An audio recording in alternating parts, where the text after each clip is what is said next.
Hello and welcome to the Filter Free Podcast. I am your host, TJ Stevens. Problematic. Out of my left earbud. Getting off to a banging start here, though. Joining me as always, Step ends. Dollar Bill Dave. I touched myself. I just need to clip that. Just Dave leaning for. I touched myself. And Timmy C. Goo, goo, goo. Dave's is awesome, and he got a new hat, and it's hilarious.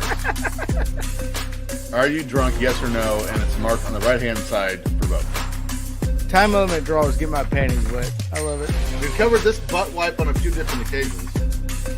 Butt wipe? You don't call people butt wipe anymore? No, I'm not 7. Good news is I've limited the producer's amount to screw us over this, so we're actually going to get to sing along with the songs now. You are welcome. You gotta fight for your right to party!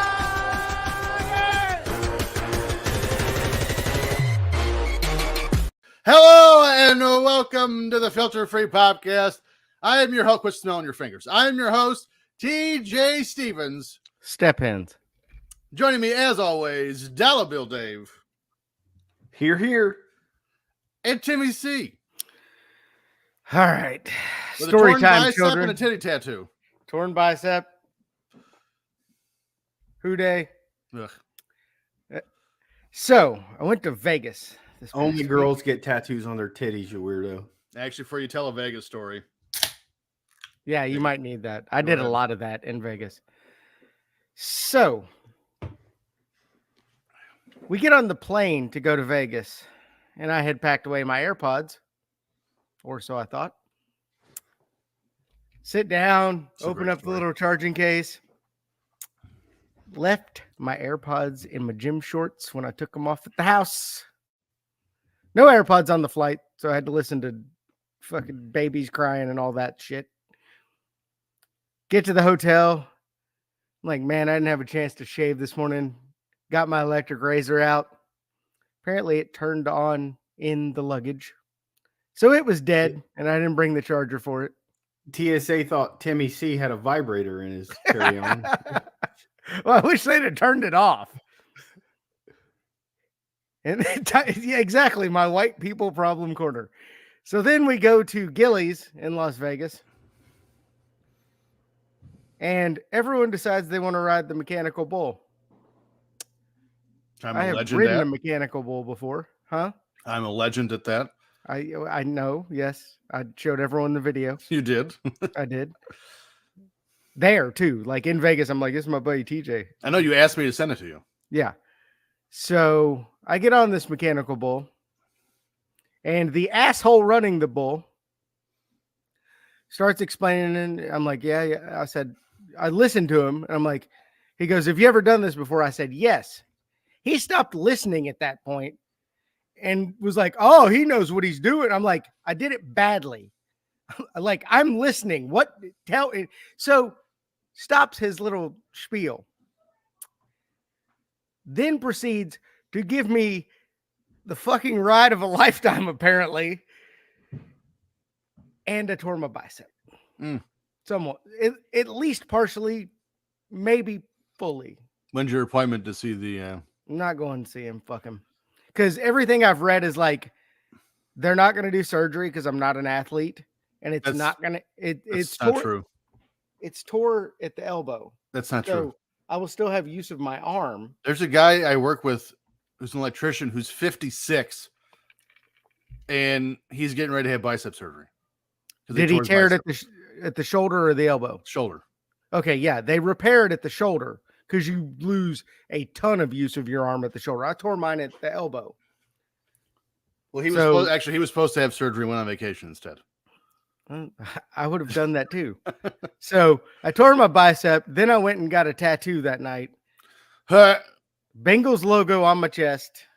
I'm a real fan. Dave, where's your Bucks tattoo? You're an idiot. When And Dave, then, yeah, when Dave gets a boner, it's the Buccaneers flag. Mm-hmm. that would be awesome. You raise the flag when you get inside the 20. Anyway, if you want to hear more about our white people problems, please remember to subscribe and rate the show wherever you get your podcasts. While you're at it, follow the show on Twitter at FFPopcast, POPCAST, on Instagram at Filter Free Podcast. Follow our Patreon on Twitter at Filter Free Net.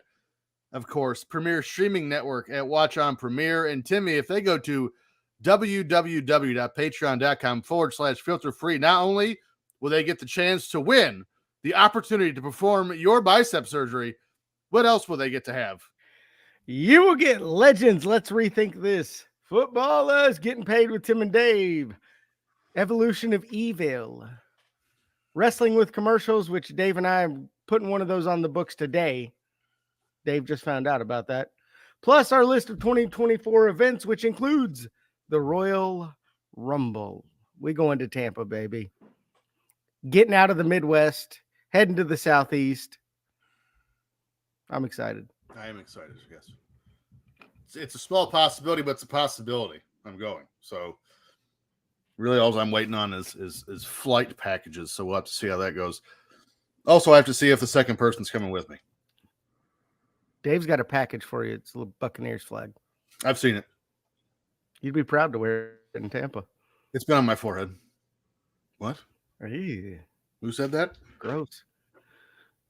Anything else we want to talk about before? We had a lot to say last week before we covered whatever we covered. I don't even remember, but we had a lot to say in the world of wrestling, and it's been relatively quiet since then.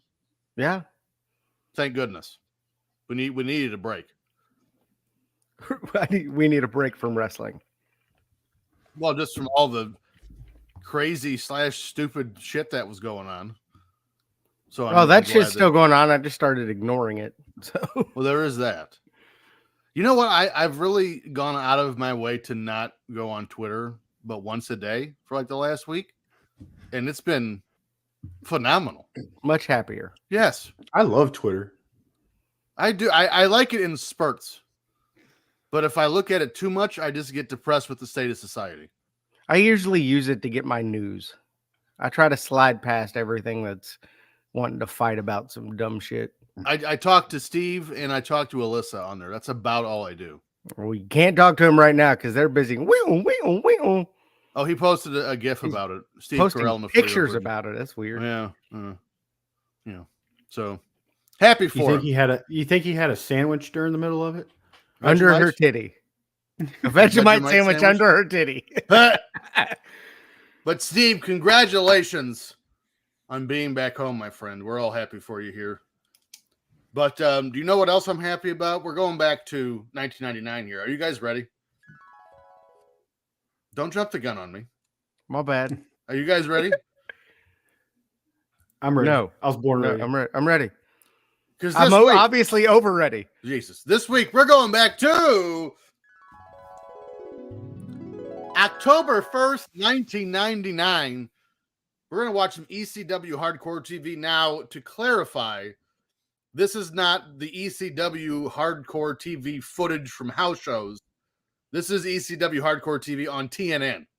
So if you want to go back on the Peacock and watch it, there you go. It's ECW Hardcore TV on TNN from October 1st, 99. However, before we get back to that show, yesterday, with some harpsichord, let's run through some events. Filter free up first stories that missed the cut. October 1st, Edmonton Oilers retired Wayne Gretzky. It has been replaced. It's on. Okay. It's okay. It drowns you out anyway. It's not there. They were playing. I'll put it in later. We'll do it live. Which is the team that Gretzky was currently on. That's weird. That is We're going to weird. celebrate the opposing team. I wish I knew who won that game because I don't know. Which was the Oilers. It was October 1st. Who gives a shit? Stop it. Scottie Pippen is traded from the Houston Rockets to the Portland Trailblazers for Kelvin Cato, the Plastic Man, Stacey Augmon, Walt Williams, Carlos Rogers, Ed Gray, and Brian Shaw. A few years later, his wife would also be traded. The final score of that game was 1-1. Ice soccer. Somebody won it in overtime. It was, yeah. Nobody won in overtime. The They shootout. Right? tied. Nobody won, including the They fans. didn't do like they had more ties back then. Remember? Oh, that's why they didn't do shootouts. So like they didn't do 2002. shootouts. So each team scored a goal in the second quarter period thing. Well, since they played overtime, it would have been a quarter. Yeah, Mm, and the final score was 1-1. gross. That sounds boring as shit. Also, I'm a little surprised Scottie Pippen's traded here for 6 people. Now, granted, I've never heard of Ed Gray. Well, his wife got traded to a 6-year-old, so I don't know if I like that. Michael October Jordan's 2nd. son does. Ugh. Number 21 Alabama beats number 3 Florida 40-39 in overtime, snapping Florida's 30-game home winning streak. Seattle Seahawks legend Sean Alexander had 4 touchdowns in that game. That's Boone County legend Sean Alexander. Okay.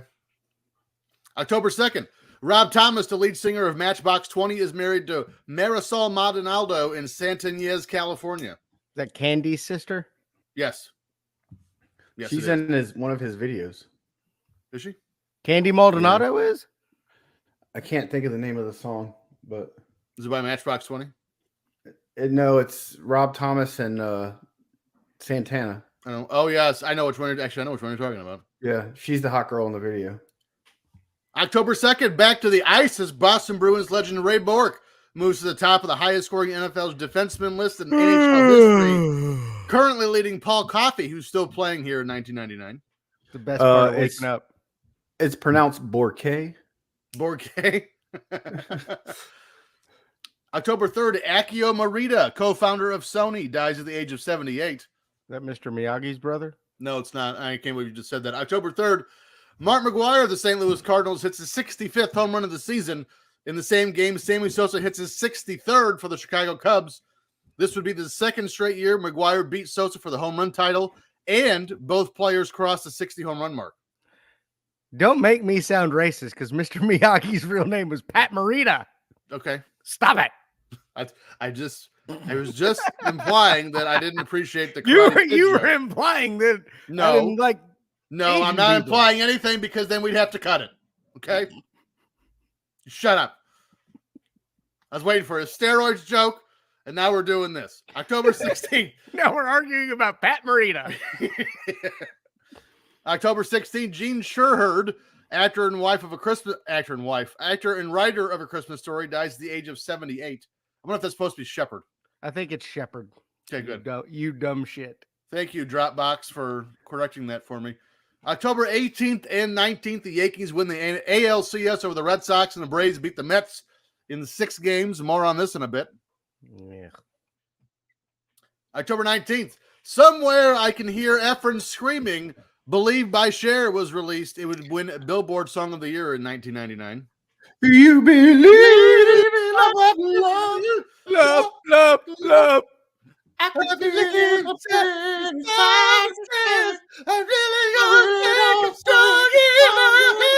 All right. TJ, I really don't understand What? why you're singing in a high-pitched voice. Cher has a deeper voice than you. It's like, do you believe in life after does not love sound after like- love? What was that? My name is Cher, and my number one fan is Efren. Hey, guys. She October does. She has a 22nd. deep voice. October 22nd. Grant Fuhrer, Hall of Fame NHL goalie, wins career game number 400. So much ice soccer. Oh, it's that I'm time going of to the take year. a break from this podcast till ice soccer season's over. It doesn't end. Like their off season is like a month and a half. They have like a Ugh. something like NASCAR. Ugh.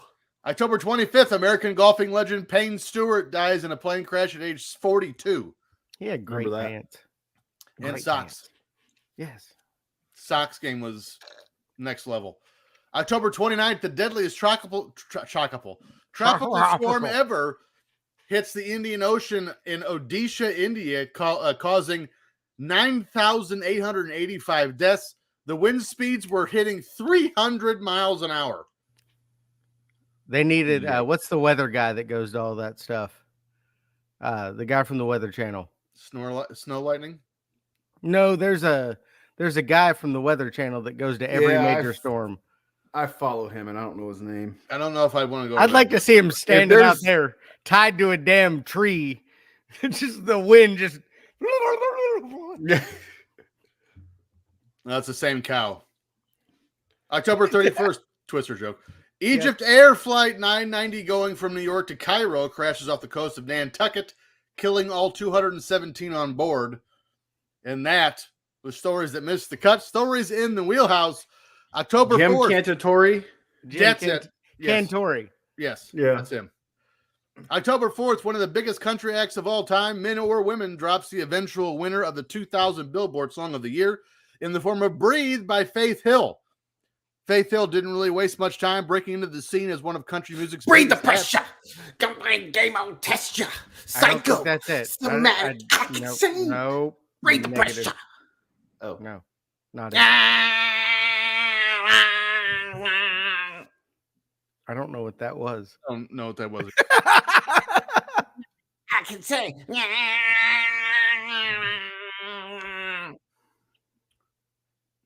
Anyway, Faith Hill's first two albums, Take Me As I Am in 1993 and It Matters to Me in 1995, were both huge commercial successes. Then in 1998 and here in 99, she would also release Faith and Breathe. She's just laying bangers down every time she turns around. The She's Breathe banging album every time she lays down. with Tim McGraw, wouldn't you? I would. ew. Oh, what We'll get to happened him just in a now? minute. The Breathe album also had another huge hit, or as I wrote here, a mother huge hit, maybe her best known song to date. This Kiss was also on that album. The product of Ridgeland, Mississippi, started her musical career early. After being adopted at birth by Edna and Ted Perry, she began singing at a 4-H luncheon at the age of 7. In 1976, just before the age of 9, so if you do the math, you can guess what year she was born. She's 56. Thank you. She attended a concert of the King Elvis Presley, so she saw Fat Easy Elvis. for you to say. She saw Fat Elvis, not the good one. And the rest, as they say, is history. She was hooked. After high school, she often spent time singing Amazing Grace to prisoners at the Hines County Jail. That's weird. Didn't see that coming. At 19, she quit college and moved to Nashville and auditioned to be a backup singer for Reba McEntire, but didn't get the part. Not the greatest move there. Here's your one chance, Fancy. Don't let me down. Breathe went 8 times platinum in the United States, selling more than 8 million copies. It also won Best Country Album at the 2001 Grammy Awards and Favorite Country Album at the American Music Awards. Songs Breathe and The Way You Love Me both reached number 1 on the U.S. Billboard Hot Country Songs chart, with the former also peaking at number 2 on the Billboard Hot 100 and was the top pop song of 2000 according to Billboard Year End. So is it country music or pop? Both. It seems to me that a majority of the new age country music that so many people love is closer to pop music than traditional country. Well, I mean, See Taylor Swift. it's evolving like every other genre of music does.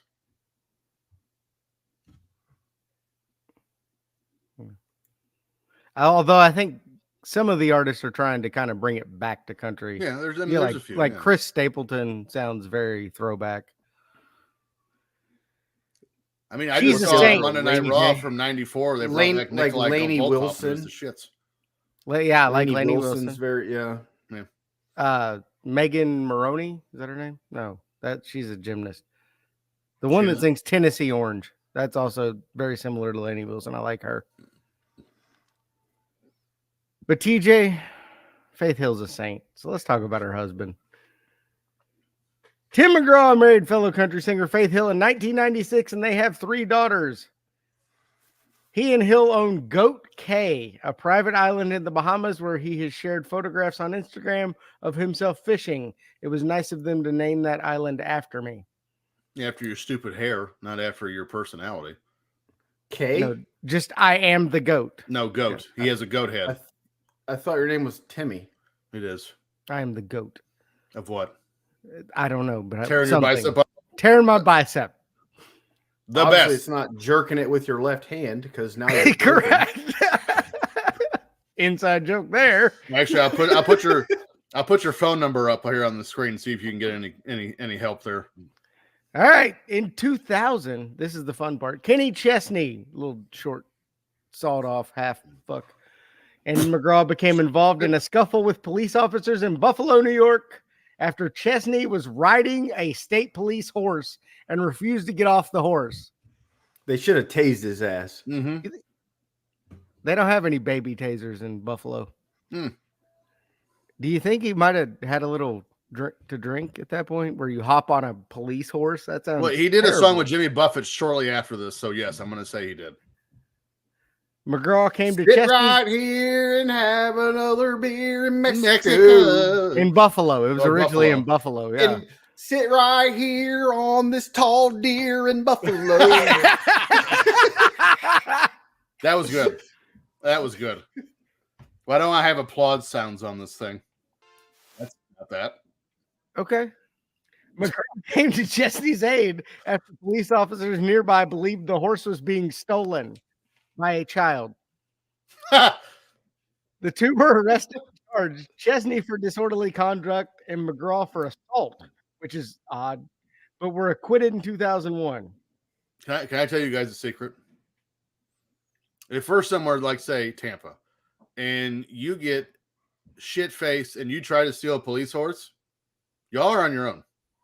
Yeah. I'm gonna be like, look at I that. got Go. you.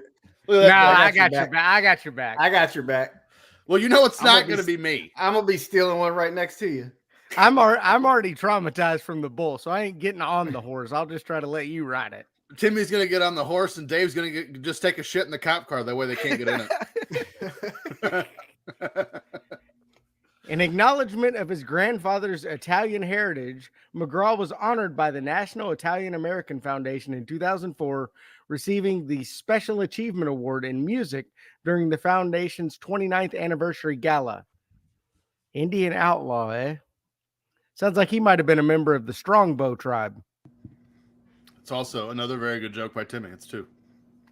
It's good. We're done for sure. We're done. We're definitely done. It's getting Wrap dark. it up. We're done here. Well, unfortunately, we got to say goodbye to another famous Italian American. Because on October 6th, the wrestling world mourns the loss of the famed WWF and WWF personality, wrestler, and announcer Gorilla Monsoon as he passes away from a heart failure at the age of 62. Few people have the story of Gino Morella, and yet for some reason, he always makes my heater turn on. He gets left out nowadays on the list of great big men. After excelling at football, track, and wrestling at Ithaca College, and even finished second in the 1959 NCAA championships in wrestling, Morella grabbed the attention of Pedro Martinez, a promoter who promoted New York, specifically Buffalo. Do you think he rode horses? And he was not the pitcher for the Red Sox. This was a different one. The 6'2", 330-pound Morella started off as an Italian babyface who would sing in Italian before his matches. During this time, Morella's real name was Robert. I mean, his name was always Robert, just for clarification. But during his wrestling career, he earned the nickname of Gino, which is why you always heard Jesse Ventura call him that instead of a gorilla when they would broadcast together. After doing well as a babyface, Morella noticed that the heels gained more attention from the fans, and this is where he changed his look completely and became Gorilla Monsoon. The Manchurian Giant quickly gained notoriety with his manager Bobby Davis by his side, dirtbag, and together the combination drew a lot of money for the company. In 1963, Vincent J. McMahon broke away from the NWA, renamed his company Capital Wrestling Corporation to the Worldwide Wrestling Federation. McMahon used Bruno Sammartino and Monsoon as the staples of the company, and even allowed Monsoon to become a sixth partner in the company. Due to his massive frame at over 400 pounds and still having the ability to be incredibly agile, the audience was genuinely afraid of Gorilla. Add to this, Gorilla and Bruno having several one-hour Broadways, and Gorilla Monsoon was a made man. All right. Gorilla Monsoon was the true voice of my childhood. And that's no knock on the greatness of Jim Ross. As an 80s baby, I grew up on Gorilla and Ventura and then Gorilla and Heenan. To me, primetime wrestling will always be a go-to nostalgia just to hear the back and forth between Bobby and Gorilla. That show was fantastic. The Monsoon Jesse Ventura duo of heel and babyface were the original broadcast duo, setting the standard which all would follow and would attempt to emulate, especially Ventura's charismatic pro-heel character, which was the first of its kind, as previous wrestling commentators had always been in favor of the fan favorites. Gorilla and Ventura commentated on all the WWF pay-per-views together with the exception of the first 2 SummerSlams and the 1990 Royal Rumble until Ventura left the company in mid-1990, where he was replaced by Bobby Heenan, and it just got better. They were the greatest duo of all time, Gorilla and Bobby. Yep. I never met the great Gorilla Monsoon, but it seems like he was one of my best friends, like I said, because he was the voice of my childhood. A few nights after his passing, Bobby Heenan insisted on doing a tribute to Gorilla, even though Monsoon never worked for WCW. Heenan said on air, Gorilla will be sadly missed. Now, he was one big tough man. He was a decent, honest man, and we're all going to miss him very much. And you know the pearly gates in heaven? It's now going to be called the Gorilla position. Goodbye, my friend. Best commentator ever. I love JR, but Gorilla entertained me a different way. Yes. Will you stop it? Love that line.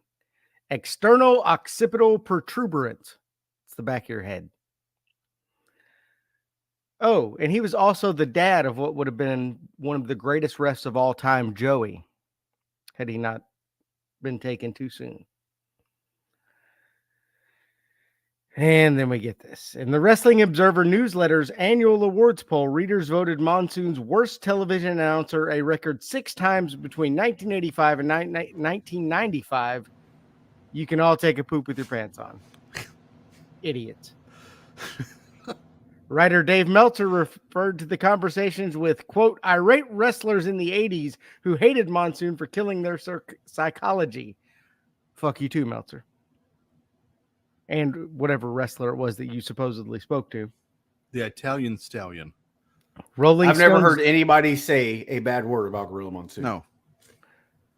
No one. Rolling Stone's Joseph Hudak reported that Heenan and Monsoon, quote, are regarded as the greatest color commentary team in pro wrestling history and had a Martin and Lewis-like chemistry behind the mic. Apparently, I need to start going to Rolling Stone for my best wrestling coverage. There you go. They know what they're talking about. Also, again, I don't mean to throw stones here, but we need to have this argument. So he's voted worst announcer 6 times between 85 and 95. And this is a world in which David Crockett was an announcer. What? Yeah. What? Okay. Clearly, Joey Styles was there for part of that. Come on. yeah, 94, 95, yeah. And again, that's nothing. David Crockett fit the role he was supposed to be, and same with Joey. There's no offense to either one of them, but to think either one of them's better than Gorilla Monsoon. No, there's no bias with the Observer readers. Get the fuck out of here. October 12th. How does Gorilla win? You had Vince McMahon as It's also not good. What a maneuver. Yeah. And I mean, every near fall, he said 1, 2, 3. He got him. No, he didn't. You got to be kidding me. Gorilla Monsoon was phenomenal. We've watched territory shows that have far worse announcers than the people that we've mentioned already. Or lack of announcers. Vince just sits there for 3 minutes. Or AWA had just like, fuck it, we don't need announcers. Well, they weren't voted because no one was watching them at that time. Okay. One legend to another. October 12th. The sports world loses another great player, this time in the form of famed NBA player Wilt Chamberlain. This is my kind of legend. There you go. Chamberlain's story is legendary. We've actually covered Chamberlain before, way back in season 2, but if you guys have ever tried to go back and listen to our old shows, they're gone. So that story is no longer available. So once in a while, we're going to try a different thing. We're going to reintroduce some of the stories from the past for our new listeners. Not only was Wilt one of the most important players in the early years of the fledgling NBA, there's also a solid probability he has fathered 15% of the children born in the 1950s and 60s. Incorrect. We'll get back to that. Wilt was born on August 21st, 1936 in Philadelphia, Pennsylvania, into a family of 9 kids. His mother, Olivia Ruth Johnson, was a domestic worker and homemaker, while William Chamberlain was a welder, custodian, and handyman. Wilt 9 kids. You bet he was. Yes. Wilt nearly died of pneumonia at an early age and missed an entire year of school because of it. At the age of 10, Wilt was already 6 feet tall, but said he didn't have an interest in basketball because it is a game for sissies. But he would end up playing basketball in the 7th grade, so he changed his mind quickly. Well, he was a 6th grader. They tend to do that. Yeah, that's true. At Overbrook High School, Chamberlain played basketball and was also a standout on track and field, even at 6'11", wanting to get away from Philadelphia. Wilt chose the University of Kansas to play college basketball. Chamberlain's arrival to the college scene was highly anticipated and created a rule change before he even played. One of which was that a free throw shooter had to keep both feet on the floor. This was because Chamberlain could dunk from the free throw line without getting a running start first. That's crazy. Yeah. Players could no longer inbound the ball over the backboard, and also offensive goaltending was introduced after the play of Bill Russell and Wilt coming into the college ranks. He never won a title at Kansas, but he was a 2-time All-American and the 1957 NCAA Tournament Most Outstanding Player. According to former teammate Billy Cunningham, the NBA guide reads like Wilt's personal diary. Chamberlain holds 72 NBA records, including several regular season records in scoring, rebounding, and durability. However, blocks were not counted during his career. Chamberlain he had 11 those too. Yeah. Chamberlain is best remembered as the only player to score 100 points in a single game. He also once gathered 55 rebounds and never fouled out. Chamberlain is the only player to ever average 30 points and 20 rebounds per game in a season, a feat he accomplished 7 times during his career. That's pure insanity. He's pretty good. He also once averaged 50 points per game as well as 48 minutes per game. These days, most of the stars can't play in games on back-to-back nights and have to rest all throughout the season because they're a bunch of wimps. While in college playing for Kansas, like TJ said, Chamberlain never won a national championship but came close, losing to the legendary Tar Heels of North Carolina in triple overtime in the championship of 1957. Yikes. Of course you had to get that in there. Yes. All Head right. coach Billy Cunningham, who was fired shortly thereafter for a point shaving scandal. And then his predecessor was too, as we just found out when we did the Dean Smith story. Dean Smith. All right. Wilt's on-court style. Yeah, right.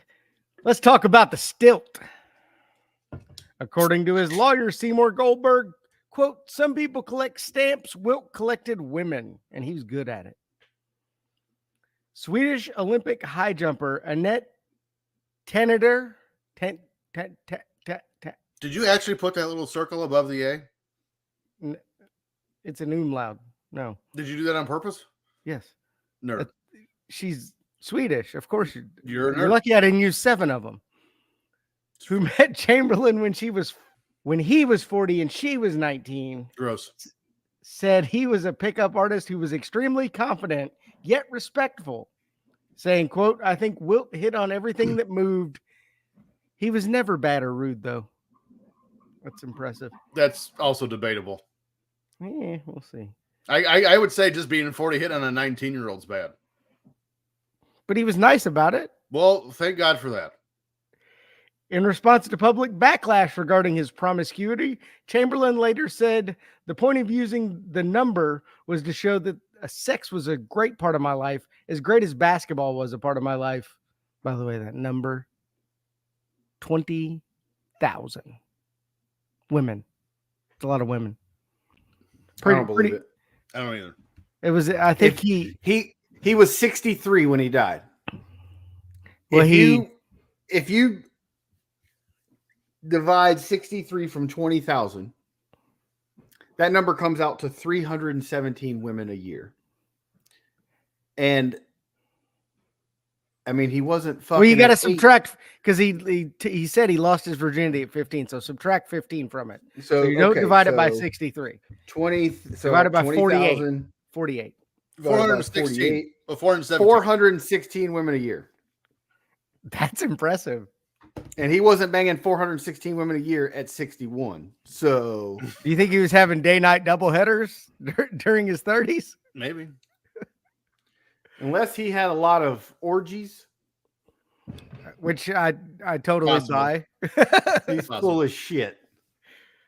Also, believe I him. love that they did the Ric Flair 30 for 30, and he was like, I've banged more women than Wilt Chamberlain. Nobody asked. Nobody And asked you. He's older than Wilt when he died too, so that helps. October, So- yeah, you also banged a woman out the night of your wedding, you dirtbag. Go ahead. To your point, TJ, Chamberlain also said he never came close to marrying and had no intention of raising any children. Well, thank God. So he was using protection apparently. And what was protection in the 60s and 70s? It was like a shopping bag or something. Fishing net? Pulling out. I always protected myself by putting it in her belly button. Had some nice bed sheets here. Oh. October 27th. We had I choked. We head over to the Fall Classic as the New York Yankees sweep the Atlanta Braves 4-1 to win the team's 25th World Series title. The 103-win Braves team were poised to make another run at the World Series after continuing to dominate the AL East as they were in the midst of their 14 consecutive AL East titles. The Yankees won 98 games that season and was loaded to the hilt with elite-level players. 9 players, coaches, and front office workers are already in the Hall of Fame in the forms of Derek Jeter, Mariano Rivera, Joe Torre, that's just the Yankees, by the way, Bobby Koch, John Schuerholz, who was the Braves GM, Tom Glavine, Chipper Jones, Greg Maddux, and John Smoltz, all already in the Hall of Fame. The Yankees also had Jorge Posada, Tino Martinez, Bernie Williams, Paul O'Neill, Darryl Strawberry, Hideki Arabu, Andy Pettitte, Roger Clemens, and David Cohn. Damn. Really, you had to go Hideki Arabu. Like What's anyone wrong with Hideki remembers him. Arabu? He Nobody was really good for remembers like him. 4 seasons. The Braves had Brett Boone, Javi Lopez, Andrew Jones, Walt Weiss, Ozzie Guillen, Brian Jordan, Don Baylor, and John Rocker, who was in the middle of the 3 years he was good. The series was broadcast on NBC for television with Bob Costas and Joe Morgan. ESPN carried the series on radio with John Miller and Rick Sutcliffe. What the hell was Don Baylor doing there? Was he like the hitting coach or something? I think he was, yeah. I was gonna say he wasn't playing then. No.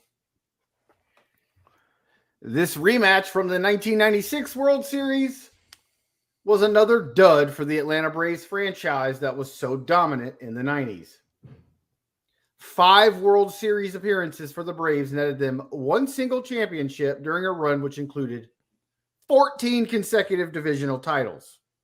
Terrible. Of course, those stupid Yankees had the largest payroll in the league yet again, hence why they have so many damn championships. Baseball needs Didn't a help the salary Mets cap. this year. Baseball needs a salary cap. They do. This shit's stupid. They also need to reseed the playoffs when they start. All right, so I like this idea, TJ, of us covering things we've covered before for the new listeners. So We haven't, Let's covered talk- this we haven't covered this World Series before.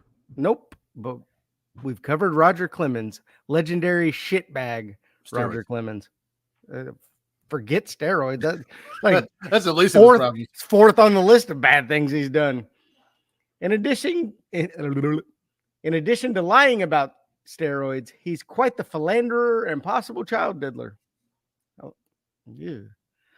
In April 2008, the New York Daily News reported on a possible long-term relationship between Clemens and country singer Mindy McCready that began when she was 15 years old. Oh boy. So Wilt ain't looking so bad at 40 and 19 there. Well, yeah, I mean, yeah, by comparison, sure. Clemens denied, and we all know he wouldn't lie. Sure. When contacted by the Daily News, McCready said, quote, "I cannot refute anything in the story." Clemens is a liar. He is. Full In of her- shit. In her sex tape by Vivid Entertainment, which I need to check out, she claimed that the first time she had sex with him was when she was 21. She also stated he often had erectile dysfunction. Well, steroids. A few days after the Daily News broke the story about McCready's relationship, they reported on another Clemens extramarital relationship, this time with Paulette Dean Daly, the now ex-wife of pro golfer John Daly. She the one that I makes didn't know. fried chicken. I didn't know Roger Clemens banged Paula Dean. That's gross. He's like 90. Was that around when she had her racist birthday party or wherever it was? I think it was. Yeah. I think it might have been a different one, but she would have fit with that. I'm sure. I don't know if she would. She was far too old for him. I'd have erectile dysfunction with her too. I Ew. sure do.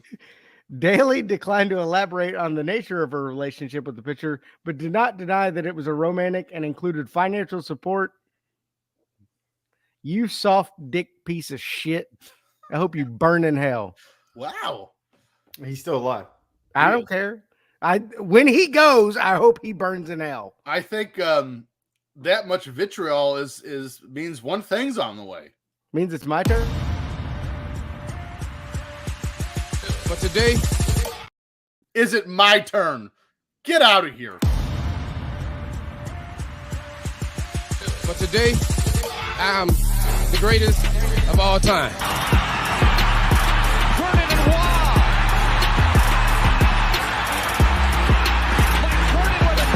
Here it is.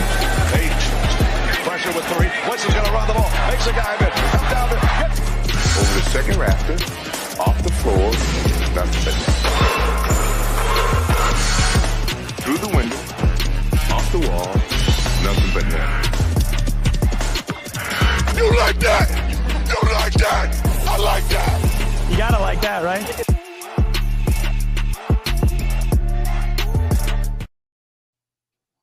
All right, here we go. It's time for box score trivia. I'm gonna switch it up a little bit. I'm gonna change the rules because I've noticed a pattern here the last few weeks. So we're gonna start with batting average leaders. We're gonna do 6, but I'm removing Tony Gwynn and Frank Thomas from the top 10 because you two always guess those two. So here we go. There's 8 to go. Let's see if you can give me half of them. Let's see if we can go for 4. By the way, as of right now, it is 19-5. Dave. Derek Andres Jeter. Galarraga. Andres Galarraga and Derek Jeter both no. Chipper Jones. No. Derek Jeter. You just said that. No. Manny Ramirez. There is a Yankee on this list. Manny Ramirez 9,328. There's one. Tino Martinez. Tino Martinez, no. Bernie Williams. What's the guy? Bernie Williams. Bernie Williams 8th. I said it first. I know you did. I gave you the point. 328. There's 2. Bip Roberts. Bip Roberts. Get out of here. He was on one of those ESPN commercials once with Tony. A-Rod. No. Griffey. No. There is a Mariner on this list. It's neither one of them two. Edgar Martinez. Edgar Martinez 6,330. There's 3. One more to go. Cal Ripken. No.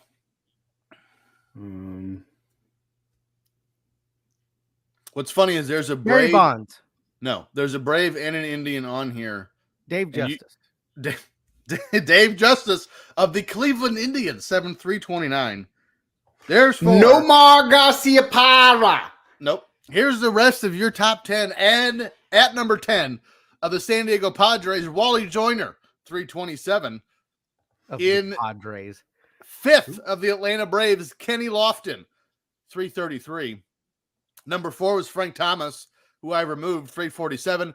In 3rd of the LA Dodgers, Mike Pizza, 362. Damn, we always forget Oh, him. damn it, I forgot Pizza. Mike Pizza.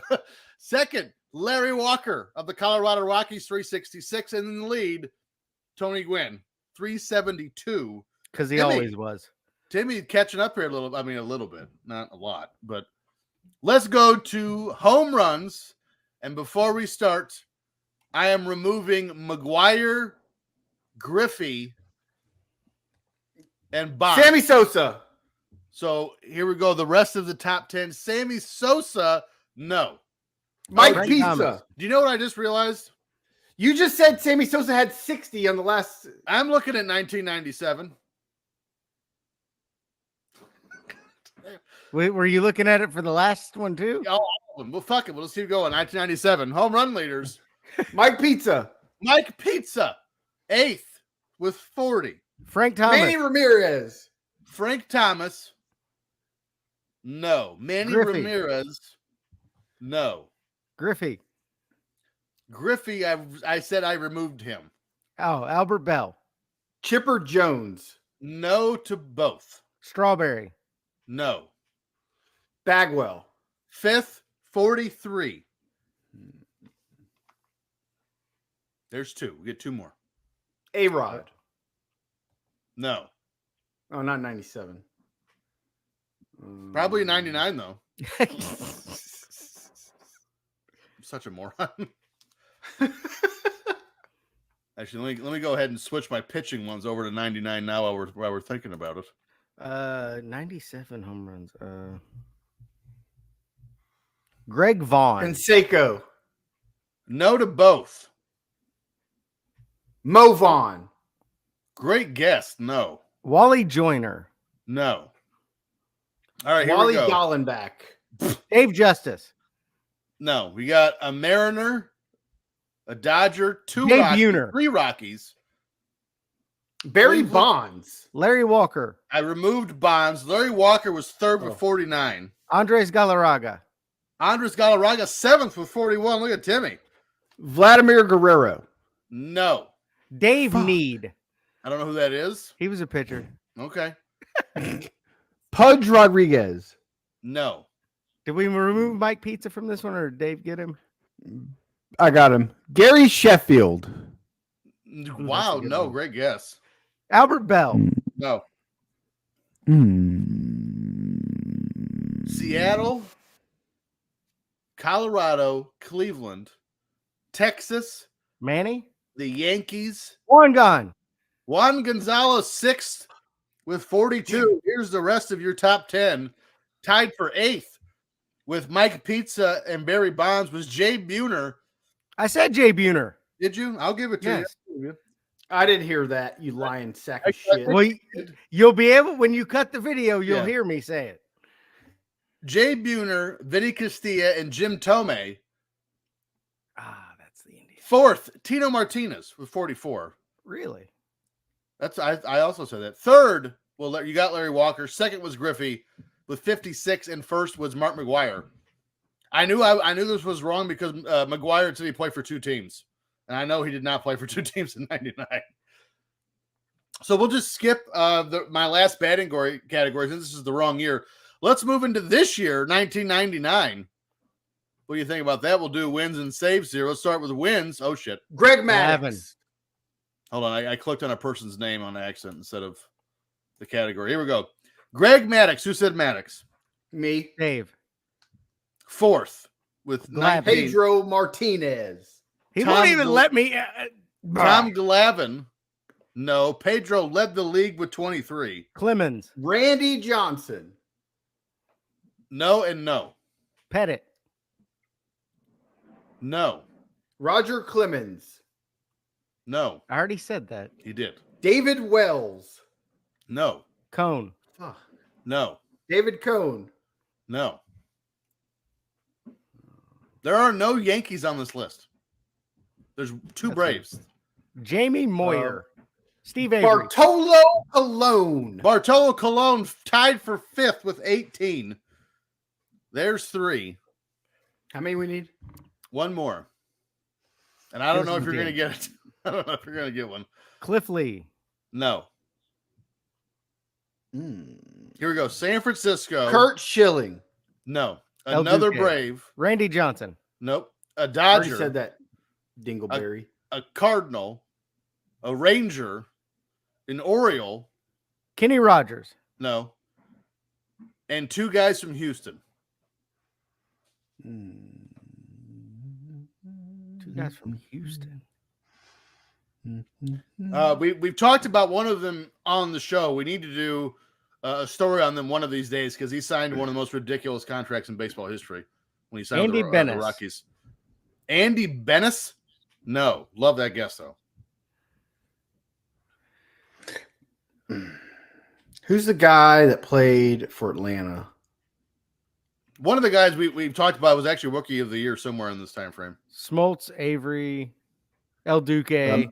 Millwood. Kevin Millwood tied for 5th with 18. Here is the rest of your top 10. All tied for 5th. I believe this is Russ Ortiz of the San Francisco Giants. Kevin Brown, former show topic, LA Dodgers, number 18. Kent Bottenfield of the St. Louis Cardinals. Aaron Seeley of the Texas Rangers. Mike Mussina of the Baltimore Orioles. Moose. Tied for second and third of the Houston Astros, Jose Lima with 21, and Mike Hampton with 22, and then Pedro had the league lead at 23. Let's move on to saves. 4. We'll do 4 here. John Wetland. John Wetland, coming out of the gate, tied for second with 43. Bobby Thigpen. No.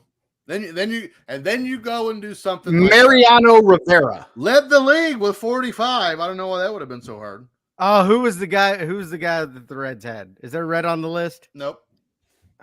Sure isn't. Randy Myers. Nope. Got Milwaukee, San Francisco, Atlanta, Francisco Cordero. John Rocker. John Rocker was 8th with 38. There's 2.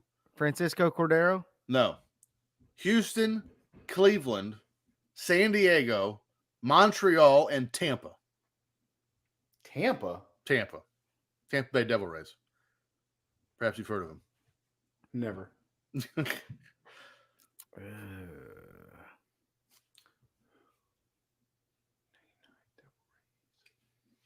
El Duque? Orlando Hernandez? Nope. 2 of these guys. Lee Smith. No, 2 of these guys that I can think of are, I'm pretty sure, in the Hall of Fame. If I know one of them is, if the other one is not, he should be. I'm so bad with saves. And this is the guy from Houston that I'm talking about. Guy from Houston. He was like 5'5". Touchdown Bears, by the way. Roy Oswalt. He was a starting pitcher. Well, he was 5'5" too. Thought maybe he went to the bullpen that year. Nope. Napoleon Boniface or whatever his name was. Bonaparte, I think is what you mean? Yeah. Dynamite. Napoleon Dynamite. Uncle Rico. One more guess each because you're dying a slow death. Yep. Andy Bennis. You know. Dave, you got one more in you? All right, Baker here we go. Mayfield. No. Here's your top 10, tied for 9th. Of the Milwaukee Brewers, Bob Wickman. Everyone knows Bob Wickman. And then Rob Nen of the San Francisco Giants. Tied for 6th, Mike Jackson from Cleveland and Billy Wagner of the Houston Astros. 5th, Trevor Hoffman of San Diego. 4th, Uget Urbina of the Montreal Expos with 41. Tied for 2nd with John Wetland, Roberto Hernandez, Tampa Bay Devil Rays legend with 43. Never heard of her. And that has been Box Score Trivia. Timmy had a good comeback here. It is now 28-13. That mean it's my turn? Oh, so you're just going to come in and be like, oh, surely TJ's ready for this. Yeah. That means it's my turn. Let's go to Timmy's Trivioki. Figaro. That's not Tosca. Ugh, my ears. My neck, my back. Yep. I remember. Everyone remembers when Elvis performed that. Jamaica, ooh, I want to take you to Bermuda, Bahama, come on, pretty mama. All right, let's get into this. Song number 1, clue number 1. This was originally an instrumental mambo and jazz dance song, originally composed and recorded by Cuban musician Damaso Perez Prado in 1949 and released Mambo number 5. A little bit of Monica in my life, a little bit of Erica by my side, a little bit of Rita's all you need, a little bit of Gina's what I see, a little bit of Sandra in the sun, all night long, a little bit of Jessica, here I am, a little bit of you makes me your man. I do it all to fall in love with a girl right. like you. So, Dave, you got that. Bonus points if you can tell me what nationality he is. Lou Bega, Cuban. Lou Bega, German. That's what I said. They're very similar. I need to start blurting out the first thing that enters my head because as soon as you said Mambo, my head said Mambo number 5. I'm like, clearly that can't be the answer. That would be stupid.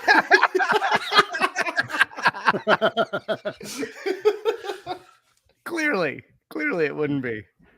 Song number 2, clue number 1. This was released on June 15th, 1999 as the lead single from the 1999 studio album Supernatural.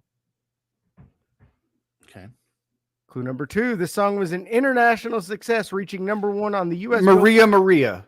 Hot 100 for 12 consecutive weeks. It was the final number 1 hit of the 90s and the first number 1 hit of the 2000s, the only song to appear on 2 decade-end Billboard charts. Wow. Interesting. This is a song performed by American rock band Santana and Rob Thomas of Matchbox 20. Yeah, we already talked about it. Maria? No, not Maria. Shit, I said it earlier. You did not say the name because I was listening very intently. What's the name of it?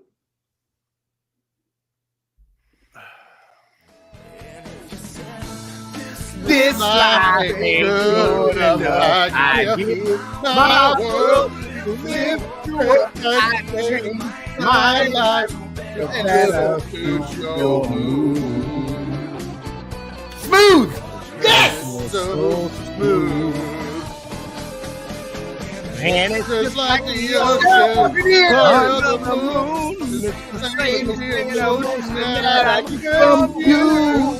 You got the kind of loving that can be so smooth. Yeah. Give me your heart, make it real, or else forget about it.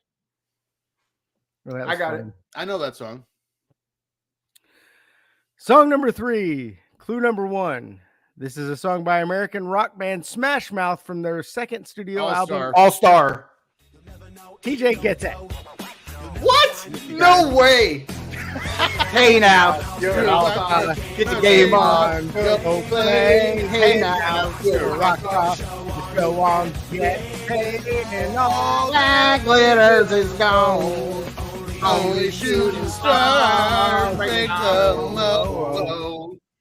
It's really sad that the last public image we got was him just plowed on stage doing Nazi symbols and telling the crowd if he could suck us on dick, he's never leave his house, and now he's on hospice. I mean, that's sad. No, he's dead. He's dead. Oh, he's dead now. Yeah, he died. Okay. He gone. I don't watch the news. Congrats. He gone. Congrats to you, sir. Yeah. He sucked a little too hard. Yeah, I guess. Sucked the life out of him. I mean, you want to feel bad, but and then you're like, well, he was pretty hard flashing the Nazi symbol or the salute at a concert, so I'm not all that upset about it. You never heard anything about that before. I wonder if the drugs may have just got to him. Of course they did. Did you see that?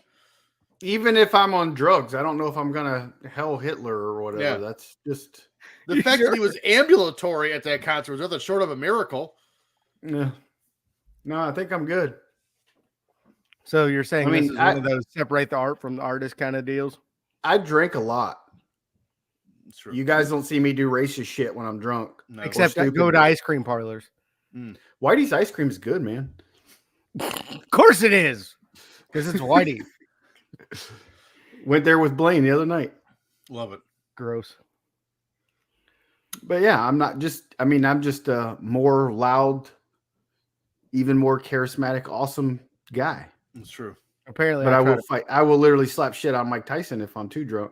I mean, it might not end well for me, but Well, I tried to fight the guy operating the bull the night after You got your bicep torn. he was mad. you Yeah, got like- beat up. Cowboys don't like it when you flip their hats off. They really hate that shit. My turn. I would love to see you get your ass beaten by Bart Gunn. And that's kind of what he looked like too. What'd you say, Dave? It's my turn. Now it's time for Game Fave. Have you seen it?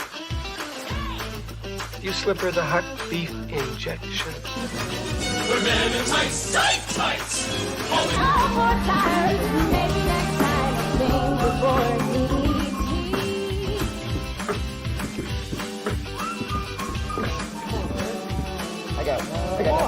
God damn it, I got nothing, guys.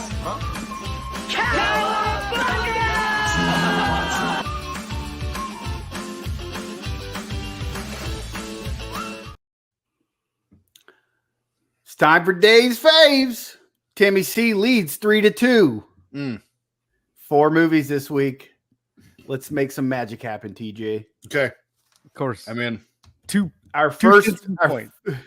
our first movie this week grossed more than $107.7 million at the box office on a budget of $48 million. This Broke is even. an American black comedy war film. In the aftermath of the Persian Gulf War, 3 soldiers set out to steal gold that was stolen from Kuwait. Three Kings. Three Kings, Timmy C. Did you say black? It's not an African, it's a black. I was comedy. like, George Dark. Clooney starred in that movie. Dark comedy. Dark. Okay. So I was about to be like, what? I'm about to be like Big Mama's house. Big Mama goes to the Persian Gulf. God damn, Tyler Perry got darker towards the 90s with his material there, fella. That was Big Mama's Medea house goes with to Martin Kuwait. Lawrence. All right. Movie number B. Are you ready? With a budget of $63 million, our second movie this week raked in $101.2 million at the box office. It's not great. An insomniac office worker and a devil-may-care soap maker form an underground club that Fight Club. evolves into Fight Club. Terrace. I was so focused on Soap Maker. I'm like, what? Yeah, that's what gave it away. All right, here we go. Movie number C. On a budget of $14 million, movie number C grossed $30.6 million at the box office. Movie number C is an American comedy film and Saturday Night Live spinoff. Night at the Roxbury? A nerdy Catholic schoolgirl, Mary Catherine Oh, Gallagher. Superstar TJ with 9 points. All right. Terrible. 8 people saw that movie. I was one of them. Sometimes I put my hands in my armpits and then I smell them like this. I, All right. I shouldn't do that. I went to the gym. Our last movie is an American teen romantic comedy. 1999. I know. It's, On a budget of $8.5 million. Our last movie this week grossed $22.6 million at the box office. I hate everything about you. Dude, where's my car? Nicole and Chase used to be BFFs. Then She drives junior me high crazy. happened. She drives. Timmy C gets 2 points for that. She drives me crazy. I don't think that's the Drive Me Crazy that they used for the theme of the. So it was the Britney Spears one. I know. Yeah. Ours was better. crazy. By the way, I love I'm that just movie. That movie crazy. was great. Yes, I'm so excited. I'm meant to be crazy. Timmy with a commanding 6-4 or 3. Should be 3. 1, 2, 3 plus 4, 7-3 lead for Timmy C. Wow. It's all right. He's losing 28-13 in box score trivia. So it's fine. But I was losing 25-4. I'm on the No, comeback, 19-4. baby. And I wasn't even allowed to do any of the saves. Pedro or Mariano didn't even count. You just didn't know any of them. You weren't allowed You're to. not allowed to do No, them, 'cause last I don't week know them. Oh, that's right. I did Last- saves and didn't last- let Dave yes. answer. That's right. Yeah, And he so still I'm got literally. I'm winning 38-4 in real life. Well, let's see if this show's winning in real life because we're ready for the October 1st, 1999 edition of ECW Wrestling from Plymouth, Michigan. Oh, I thought there was a rock. Yeah, is that where the Rock is? There's also a Plymouth, Indiana, about an hour away from me. Your announcers. See, I put There's announcer. a Plymouth car too. I only see one LeBaron. I put announcer and then parentheses. I put S in the notes. You put there ass actually in the notes? was. There actually was 2 announcers. There was Joey Styles and Joe Gartner. How about that? I love Joe Gardner. I do too. He's great, and he was great in the show too. We start the show with Raven and Tommy Dreamer having a backstage incident. We didn't actually see it; we just heard about it. They Then didn't have the budget for that. Yeah, we don't have the budget. We're like drives me crazy. We don't have the budget for that. Then it's on to Joey Styles and Joe Gertner as we go over Taz losing the ECW title to Mike Awesome, with Tanaka also being in that match. This, of course, was because Taz was headed to the WWF. Then we get the show open with the stars of ECW doing the crazy hardcore things that they do to each other. Yeah, Taz lost the belt to Mike Awesome as he was going to WWF. And he would return in April to win the belt from Mike Awesome because Mike Awesome was leaving for WCW. Taz would then drop the belt 9 days later to Tommy Dreamer, but Dreamer never wanted to be champion, so he immediately dropped the belt to Just Incredible the same night. That's so stupid. That's weird. Mike Awesome has apparently beaten everybody this past week because he won like 42 titles. That's like he's won this title and this title. And I just thought he looked like an older version of Crush or maybe Mortis. It was way better, though. Mike Yeah, Awesome was Morris really was good. way The better Fat than Crush. Thriller gimmick killed him. But Yeah. Then Crush? Mike Awesome was Crush pretty- was good in the ring. But the Tommy Dreamer thing, so I've watched the rise and fall of ECW, and he always said the last thing he ever wanted to be was ECW champion. And if I'm Paul Heyman and I'm starting to lose guys to the WWF, I'm going to tell Dreamer, you're going to have to get over that shit because you're going to be my champion. yeah, you're the only one. I Because can you're rely on. loyal. Yes. Match 1, Rhino with Steve Corino takes on ECW champion Mike Awesome with Jeff Jones. Oh, shit. Are we going to get a good match on an ECW show? Yes. Before the match, we get a highlight package of domination from the 23-year-old Phenom Rhino. Is ECW building characters and about to give us a good match? What the hell is going on here? After over 130 episodes of this legendary podcast, we're getting an ECW show that makes sense. Awesome starts out dominating and moves the table to the side of the ring. Rhino makes a comeback, but Awesome keeps teasing the table on the outside. And I thought surely he's not going to powerbomb Rhino through the table. And then he did. And Rhino hit the back of his head on the floor real hard. But this wasn't enough as Awesome hits an awesome splash for the win. I liked this match until the powerbomb outside in the finish. I didn't like that part, but the rest of it was good. Yeah, I mean, Awesome did that a lot in his matches. He did. And I liked the match. I was a big fan of Mike Awesome. The powerbomb spot was stupid. When you think about it now, obviously, head injuries, they didn't know then what they know now Right. in terms of the head injuries and things like that. But if I'm a wrestler and I'm making $38 and a bag of popcorn, bitch, you ain't throwing me through shit. And by the way, your $38, you'll get it 4 months later because we backed up. But as much as I loved ECW back in the day, I think it kind of worked out for Paul Heyman that he went bankrupt and had to shut down because it wasn't long before there was going to be one hell of a lawsuit because something stupid was going to happen. They already had a lawsuit. Remember when New Jack stabbed that kid or whatever? The mass transit incident, yeah. But it's kind of how I feel with AEW today.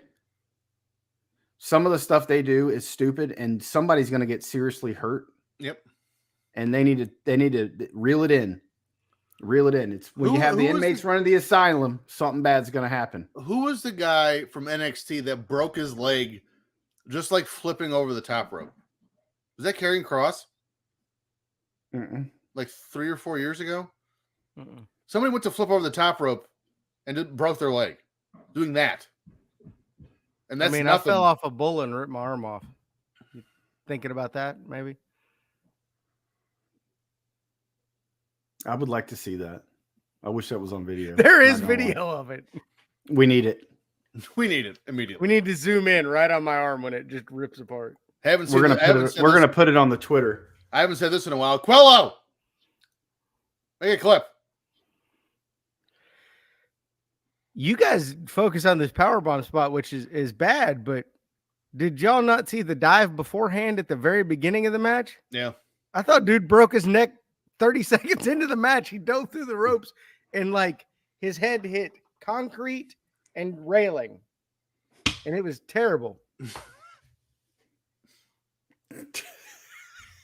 Freaky ass fingers.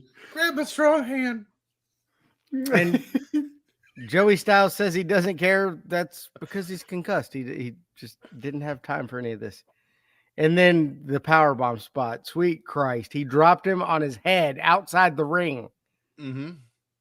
And then I was thinking Rhino really sold that finisher, and I realized he was just knocked out. He wasn't selling shit. He was paralyzed. Yeah, was it which Pitbull had their neck broken? Was it Durante? Anthony Durante that had his neck broken in ECW. They turned into an angle. It was Villano number 6. And then Shane Douglas threw him down by the halo and almost caused the building to be burned down.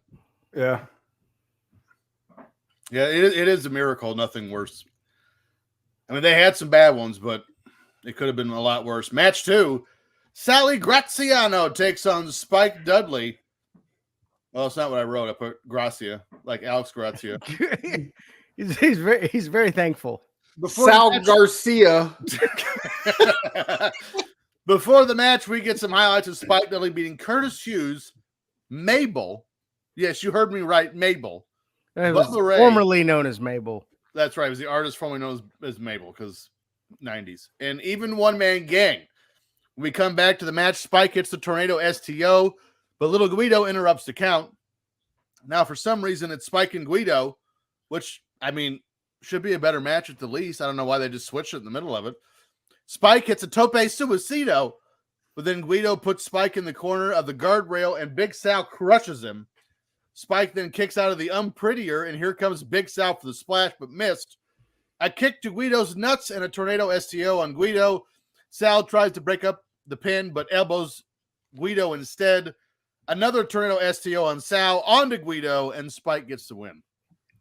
Yeah, because we believe a 5'3", 112-pounder soaking wet could beat Little Guido and 912-pound Sal Garcia in a handicap match. Was this a handicap match? I don't remember hearing that.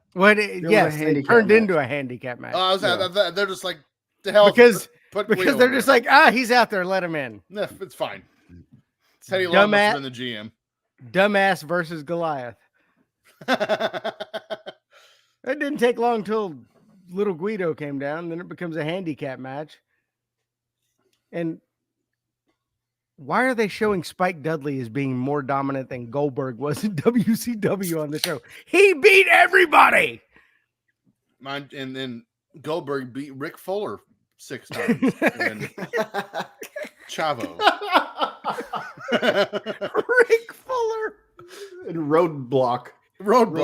Next Delaware Legends, let's Roadblock. rethink this. Rick Fuller. It's actually a very good observation, man. I hadn't thought of that. The tag team champions, Tommy Dreamer and Raven, have had a backstage fight. But even with 2 herniated discs, Dreamer's going to take on Tajiri. It's rather remarkable how much more organized and better this show is now that they're on TNN. I actually can follow what's happening as we go through the show. Also, giant deal 2 announcers makes. Unfortunately, it's too little too late. They'd be out of business in a year and a half. Oh, great. They're showing Sonny and Candido. More on this later. Every time I see Chris Candido, I feel bad just knowing how shitty Sonny was to him. And he was just so in love with her that he turned a blind eye to everything. Yes. There's no girl in the world, man. I don't know. 90s Sonny's maybe the one that could just daily kick me in the nuts. Nah. Nope. Again, more on this here in a bit. I didn't write it in the notes, but I just remembered it when you said that. We come back from break. We get a superstar package on Rob Van Dam. If ECW was ever going to make it to the next level, it would have been on the back of RVD. Of course, he ended up with WWE and has had a Hall of Fame career ever since. Well, he was there to the end with ECW, but right. I mean, Rob Van Dam and ECW was something else. At times, his matches would drag a little, especially with Jerry Lynn. Those things went forever. But dude could work.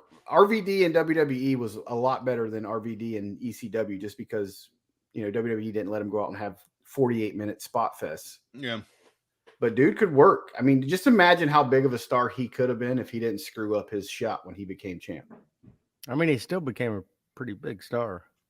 I know, but he could have been huge. I mean, he won that belt. That thing with Cena was crazy. Mm-hmm. And then a month later, he loses it because he gets popped. See the Jeff Hardy drugs with Sabu. Yeah. Idiot. See Jeff Hardy. Except He cost Rob himself Van a lot of Dam, money. like, pretty much stays with weed. I'm not Like- sure I understand. You don't understand. Weed is marijuana. It's literally his gimmick. And by the way, I guess we should probably frame this differently. If RVD were in his prime right now, even being on weed, which is now accepted, he would be a huge star. Absolutely. Yeah. Absolutely. Yes. Joe Gertner is hilarious on commentary here. I liked it. Joe Gertner was great. Yes. His in ring as the announcer Quintessential stud Was- muffin. was the best shit ever.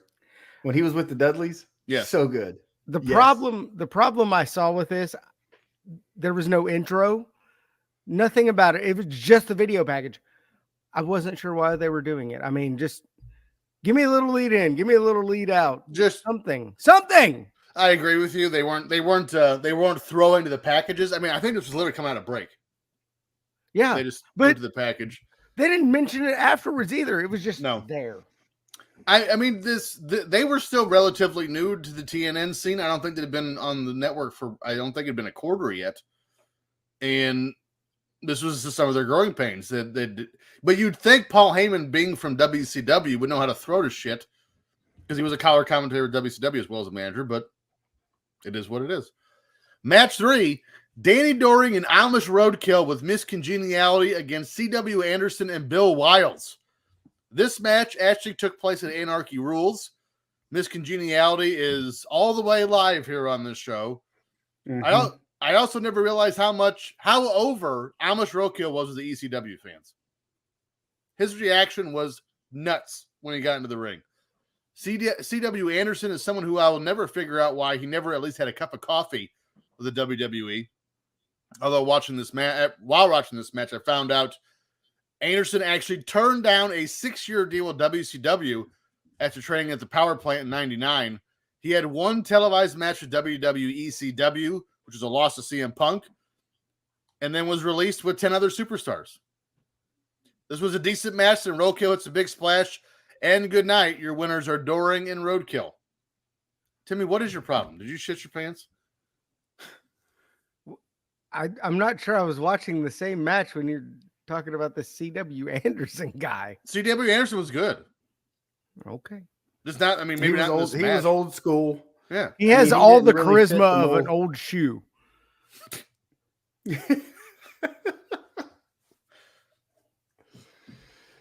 This match aired as a dark match before the Anarchy Rules pay-per-view. And I thought it was a good match, but just so much extra shit going on. That was the main thing with ECW. There's people everywhere. Everybody's cheating. Nothing makes sense. But yeah, I'm with you. Roadkill was 23 here. And he had one match in WWE. You That's think crazy. I mean, he was a big guy. You think they would have figured something out? There's a reason. I'm going to let you read your final sentence. There's a So reason why. apparently he had his chances, but he spent most of his time in OVW and just never made it. Cornette was not a fan. Cornette didn't like him. And it That was, when Cornette ran OVW. yeah, and it was because, it wasn't because like he was an ECW guy or that. Cornette said he would do things. He thought he was a bigger star than he really was, and it rubbed Cornette the wrong way. Which is funny because he played an Amish character. They're very humble. I thought that Lita getting implants actually hurt her look. She looked fabulous here before the Yes. implants. Them shorts? Are you kidding me? I don't know that that's where she got the implants, but Her shorts? yeah. No, she looked great here. I mean, who needs implants on their lips? One time I met a stripper that had ass implants. It was weird. Yeah, Really? Lita was when Lita first came about, fire. Yeah. I mean, she was always fire, but Yes. good God Almighty, young Lita What- was something else, man. Yeah, I mean, like, obviously When she she first still, came into she the still W- looked when she- great, but Yeah, when she I first don't- came she into the didn't need it. WWF with S.A. Rios, I'm like, good Lord, who's this girl? Yes, Yeah. absolutely. Yeah, it's way better than a And I Bengals think tattoo these- on your titty. That's a fact. enhancement. I have great enhancement. I think the C in CW Anderson means cheap imitation of Arn. It's a shocker who won this match. Can't believe it. You do know that his look is on purpose, right? I do, but it's terrible. Like, you talked about him like he could have been Intercontinental Champion or something. Well, again, do you know why he was named C.W. Anderson? Because he looked like Arn. He got permission from Arn to use the name. Yeah, and looked He like was him. way balder than Arn. He wasn't at bad. the time. Yeah. Even today, probably. By the way, the Bears just got an interception. Tremaine Edwards. Nobody cares. Oh, Falcons here comes kick field goal. Let's here talk about comes- something some people care about. Here comes Francine with I the care. apparently- God! I care. Now that Francine, my God, Oof. every male listening to this show just went from 6 to midnight with the apparently borderline paralyzed Tommy Dreamer. We come back from break. Dreamer is beating on Tajiri, Steve Corino, and Jack Victory. Sure, I will say as the match goes Chief on, Herder's flag bearer, Jack Victor. right? Yes, good. Wow, good callback to episode 1 of this show. I will say as the match goes on, either Dreamer is a Jake Roberts level seller or he's really hurt, which is incredibly stupid if he's really hurt. Dreamer falls into maybe Dreamer falls into the I tree wonder of how woe. much money Dreamer was making in ECW. Not. Although he was paying to work there. he was one of maybe a handful of guys from ECW who said that Heyman never owed him $1. Yeah, Because he So- didn't pay him anything. Take that for what you will. Dreamer falls into the tree of woe, and Tajiri goes for a drop kick to the head, but Dreamer sits up. Dreamer then puts Tajiri in the tree of woe, and like immediately after that, and drop kicks. Drop kicks a chair into Tahiti's face. Tahiti. Tajiri- The whole Tajiri's country face. of Tahiti. I love auto spell. Dreamer then goes for a suplex off the apron onto the table, which is a brand new one out there since Mike Awesome destroyed the other one. But Tajiri kicks Dreamer in the dome, and Tommy spills onto the table. Back in the ring, Dreamer makes a comeback and kicks Tajiri in the Kicks him in tarantula. the tarantula. I don't know He's that. carrying a spider with him. He definitely put him in the tarantula. That did happen. Oh, she The touched whole my match has tarantula. just That been was Dreamer great. doing everything Tajiri does, and I hate it. Dreamer then throws Tajiri into the first row. Then we go into the penalty boxes. And as we go to the second box, I don't know if you guys saw this, but Tajiri just shoved a fan off the edge of the box, and the fan went ass over tea kettle. Did you guys notice that? Yeah, I He didn't just do shoved that. a fan. Looks like stiff armed him off the edge of the penalty box. Then Dreamer mocks the mist and spits beer in Tajiri's face. Tajiri hits the spin kick, but Dreamer then hits the Spicoli driver. He goes for the pin, but Carino pulls out the ref. For some reason, Francine hits a pedigree on Carino. Then And it was Raven comes terrible. out. I'd have paid for that, though. That was Yeah. my favorite part of the match, but it was just weird. Touchdown Bears. Raven comes out and DDT's Dreamer, and Tajiri gets the win. This was a much better show than what we've watched from the past in ECW. yeah. I don't remember Dreamer ever being with Francine, but man, I'm glad she was on my TV screen. Absolutely. Whew, boy, Francine, good Lord. I still prefer Beulah. Every time I see Dreamer, though, all I can think about is he was like the top star in ECW. Mhm. He was there forever. Huge. He went to WWE after they got bought out and was a complete joke. You guys remember when The Undertaker made him drink his tobacco spit? Yes, vividly. There's not a fucking human alive that could make me drink their spit. I don't give a shit. And when they finally made him ECW champion, they put a license plate on the belt. This match sucked. It was 90% of it was in the crowd. If I want to watch a wrestling match, I kind of want to see him in the ring at some point. Well, so that's an interesting point. So there's probably diehard ECW fans are like, well, he was hurt. That's why they had to go to the outside. Then don't book the match. Yeah. Do something else. But I had completely forgotten about Raven leaving WCW and going back to ECW. Yep. And now I'm interested in how Raven and Dreamer won the tag titles and had a new feud. So I'm going to go back and try and catch up on this. Enjoy that. I will. Francine's on it and Miss Congeniality. I'm in. I'm going to touch my tarantula. I'm going to kick you in your tarantula. They said Dreamer was wearing street clothes. What did he normally wear? Because they were gray instead of black. Clothes? It was gray instead of black. That's the only difference. Oh, it changed the color on it. Okay.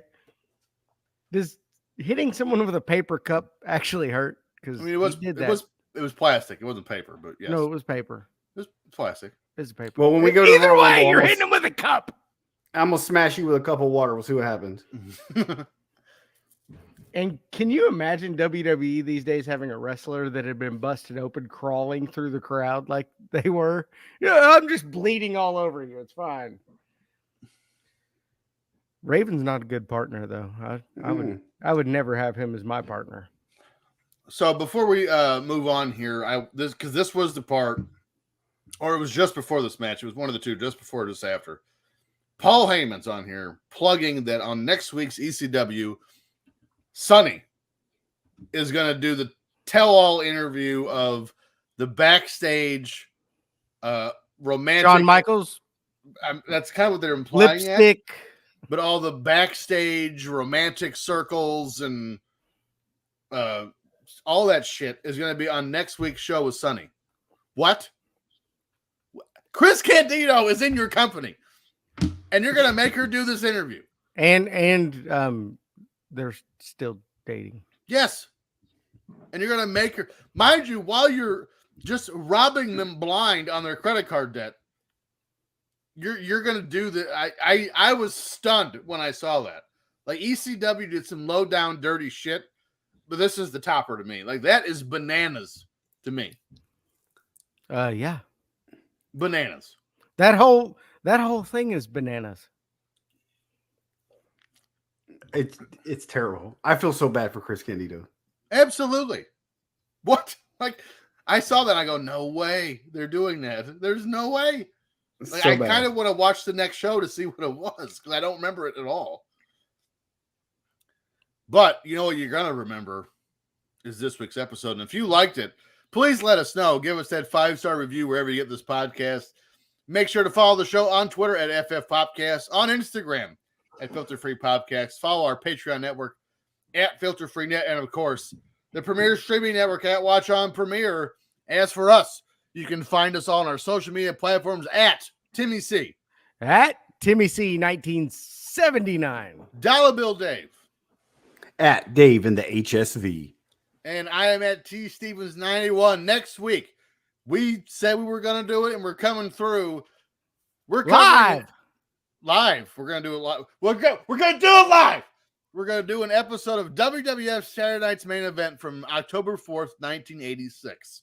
Now, outside of this being Hogan and Orndorff, why are we covering this show? Round 2 of the life of Lenny Dykstra. Baby! Joan Rivers is And on so, prime time. and this episode will be live the day after this drops. Yes, so the This day drops after Tuesday, this show so drops, So This this Wednesday. coming Wednesday. yes, We are tomorrow live. night we will be live. Joan Rivers is on prime time. Reagan and Gorbachev have a sit down. We're going to break that down in detail and so much more. This has been the Filter Free Podcast, and so long for now. Joke of the week. What has 4 wheels and flies? Airplane.